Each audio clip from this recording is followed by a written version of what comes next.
What is going on, guys and gals? It is your boy J-Love coming back at you with another video. In this video, like the title says, we're going to be answering the question, should you do non-CDL hotshot trucking? Guys and gals, thank you so much for being part of this video, and thank you for being part of this channel. My name is Jason Kohner of Flash Logistics LLC. We are a trucking company out of Missouri. Been around since October of 2020 when we started with one non-CDL hotshot setup. We've grown the company all the way up to 7 active truck trailers and drivers, owning 2 semis on the company, doing a ton of CDL hotshot and also doing non-CDL hotshot. I make videos, I've been making videos for the last 4 years, talking about what's worked, what hasn't worked for us, giving you my ideas of what may work for you. I'm actually doing business consultations at the moment, so if you're interested in that, go to howtohotshot.com. Maybe you're wanting to get into hotshot trucking or trucking in general, don't really know if it's the best for you in your situation. You want to see some hard numbers, you want some real answers. Or maybe you just started and you're struggling. You need me to look over your system, kind of trying to find ways to cut maybe some costs and get you better deals on certain things. Definitely hit me up at howtohotshot.com. Now let's get to the video. Now, non-CDL hotshot, guys, has been something that's been around for a long time, but I would say probably in the last 7, 8, maybe 9 years, has been something where people are actually going out buying diesel dualies or single rear wheel trucks, SRWs, and pulling a 40-foot gooseneck trailer with it. Maybe that gooseneck trailer has 7,000-pound axles or 6,000-pound axles, and they're hauling about 10,000 pounds. They're going out and getting DOT numbers, getting MC numbers, getting on the road, doing every single thing they would need to do to commercially haul, like as if they had a semi-truck. Now, the benefits of non-CDL hotshot is in most states you don't have to have IFTA. You don't have to sign up for your international fuel tax agreement, which all semi-trucks would have to do that, or CDL hotshots. And you don't have to have IRP, which are going to be your portion, commercial plates on your truck. Obviously, non-CDL hotshot, by the name, you don't have to have a CDL to operate the equipment. But there are going to be a lot of downsides that are going to come with that. You're going to be very limited on the freight that you can haul, the amount of weight that you can haul. A lot of companies don't like working with non-CDL. I mean, there's a lot of different things we're going to get into in this video. But I wanted you to know what type of non-CDL hotshot I'm talking about in this video. I'm talking about over the road. Obviously, we could say non-CDL hotshot would be somebody who locally moves trash in their area. They have like a dump trailer, or they have a small flatbed and they move a couple pallets for a company locally. Like, you could say that is non-CDL hotshot, and that's not really what I'm talking about today. I'm talking about if you're watching this video, you want to get out there on the road, over the road, doing 500-600 miles a day as if you were in a bigger setup like a semi-truck, but you are in a pickup truck with a 40-foot trailer that is limited to weigh 26,001 pounds, or under. So that is what I am talking about today. So I want to make that very, very clear. Now, would I advise somebody in today's market to go out and get their own MC number or their own DOT number without a CDL, and they want to drive and they start with non-CDL hotshot? I would not advise it. And there's a lot of reasons for that, but I want to go over just a few reasons with you today.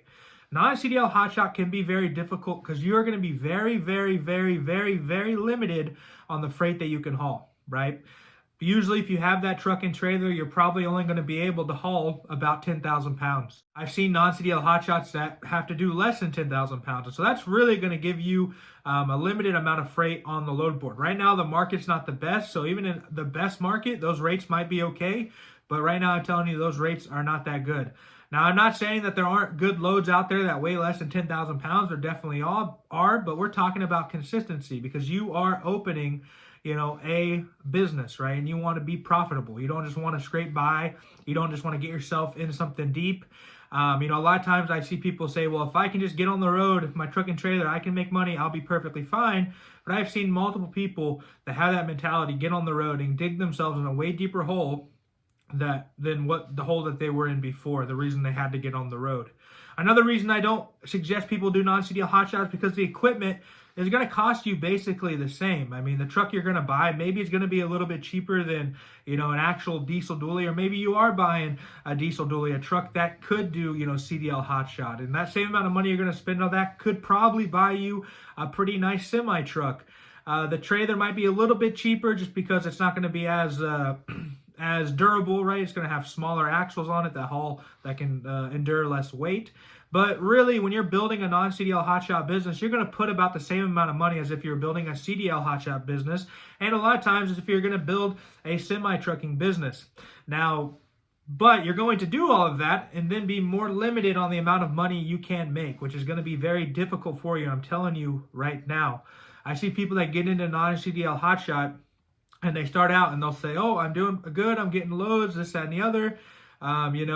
Money's coming in the bank, but they're not really seeing the true numbers yet. It takes 3, 4, 5 months to see the true numbers. And then at that point, they realize, hey, we're actually not making any money. My truck is getting more miles on it. And they're starting to panic a little bit, or they're losing money, right? Or they realize, they get out there and realize, well, there really is not a lot of freight. I'm getting stuck in a lot of different places, or I'm able to get one good load, but then I have to sit for 2 days to try to find the next load. And all of these issues are not going to lead to having a sustainable business. And that's what we're trying to build here, a sustainable business, whether it is non-CDL, CDL, or with a semi-truck. Whether you have a semi-trucking company or whatever, you want a sustainable business, a business that is going to make you profit, right? Going to put money in your pocket, right? You don't want to just be a slave to the road and lose money while doing it. That would definitely be a terrible life. Another reason I would not suggest non-CDL Hotshot is a lot of times your expenses are going to be higher than a CDL Hotshot or higher than a semi. Now, you might say, that's impossible. Let me give you a couple examples, right? First example I can give you is that your insurance. When we first started Non-CDL Hotshot with a brand new MC Authority, which insurance, I'll tell you, is going to be high for anybody that's going out there and getting their own authority numbers, right? But when we started non-CDL, we paid $2,600 a month.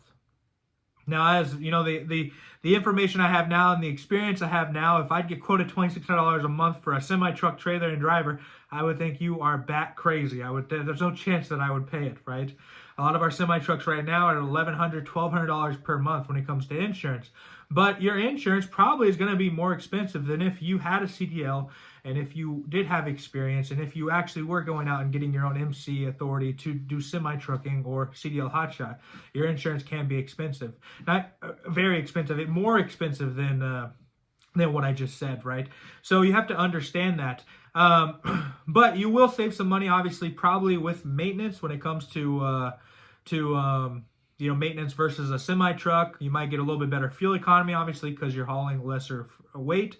But I don't think that is a reason to get into non-CDL Hotshot one bit.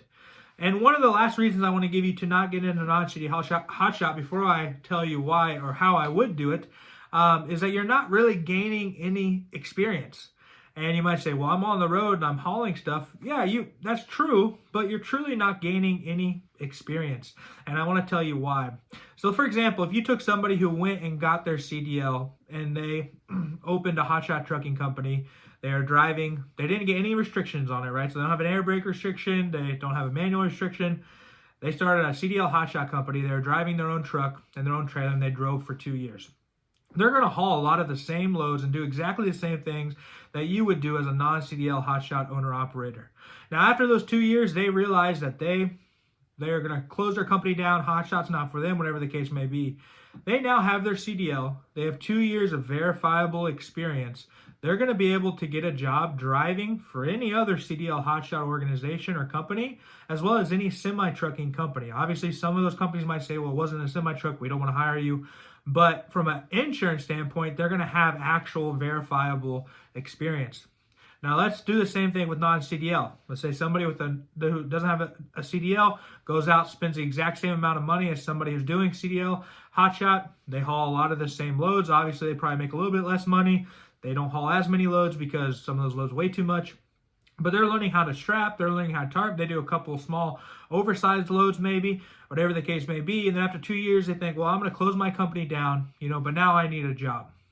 That person without a CDL, well, they don't have any real verifiable experience. I mean, they might be able to get another job for a non-CDL hauling company or working locally, but a lot of times the margins on the amount of money you're making in non-CDLs do not make it profitable or even does not even give the company the ability to hire a driver. And so there's not going to be many options open there. And then if you go and say, well, I want to go get my CDL, well, you go to CDL school, whatever the case may be, you're going to have to sign on with a mega carrier, because a lot of these companies that would hire you can't hire you because their insurance requires somebody with 2 years of experience. And you say, well, I have 2 years of experience. Well, you don't. You have a brand new CDL. So if you're watching this video and you're thinking about getting into non-CDL Hotshot, I'm going to tell you something right now. You're not missing anything. The market's not super great. It's not something that you should jump into and you're going to make tons of money. What I would tell you to do, and this is my experience, I would say go to CDL school and get your CDL. just go do it. Go to CDL school, get your CDL. If you need to sign on to a mega carrier for a year so they can pay for your CDL school, go to school, get your CDL, work for this company. I'm not saying this company is going to be the best company, it might be a terrible company, but you're going to have a job. And then at that point, when you have verifiable experience, you have your CDL, then I would pour all of that into opening up your own company, whether that is CDL Hotshot, but I would even tell you to go bigger, get your own semi truck and get on the road, build a sustainable, profitable company. That's the advice I would give you. And that comes from 5 years of being in the thick of it. I'm telling you right now, I would hate for any of you guys to just get overly hyped because you watch some guy's video or you hear somebody talking on Facebook. You throw all this money into this, you do all of this, and you just dig yourself into a really deep hole that you can't break yourself out of. Go get the experience. You're not missing anything, like I said before. Now, I want to give one way that I think non-CDL Hotshot can exist and can work. And that would be if you have your own customers, okay? Now, I know some guys that do some local hauling for where they live. They haul rock, for example, and they haul shingles and other things locally for a couple contacts that they have. And they do pretty well doing non-CDL Hotshot. That is literally the only way that I think it would be valuable, you know. And if you can stay in your own state and just have a DOT number and not have to worry about an MC number, that would be perfect. But also with those guys, yeah, they're commercially hauling, but they're not really gaining any verifiable experience when it comes to, you know, actually moving up in the world of commercial hauling, you know. And when we're starting out, guys, we don't really know the future. And I'm not saying prepare to fail, but, you know, trucking is very, very difficult. And I've been in very difficult positions over the last 5 years where I just didn't know any better. And then I learn afterwards and I say, oh, I would have done this, right? And so when I look at people that are saying, I want to jump into non-CDL Hotshot and I have this money and I want to put it in and I want to get on the road, I'm saying, well, why don't we just step back a little bit, go get your CDL, get some experience, you know, maybe get a bigger setup, maybe even go semi-truck, you know, see if you even like commercially hauling at all. You know, maybe do that before you go out and buy equipment. Go get your CDL and just run for somebody. Maybe you say, I don't want to be a truck driver, you know, and maybe while you're driving for that company, the market starts turning up real good, and it's like, okay, now's a perfect time to get my own equipment and get on the road. But I'm telling you right now, guys, I want to be brutally honest with you. You're not missing anything in this market, okay? Not missing anything at all.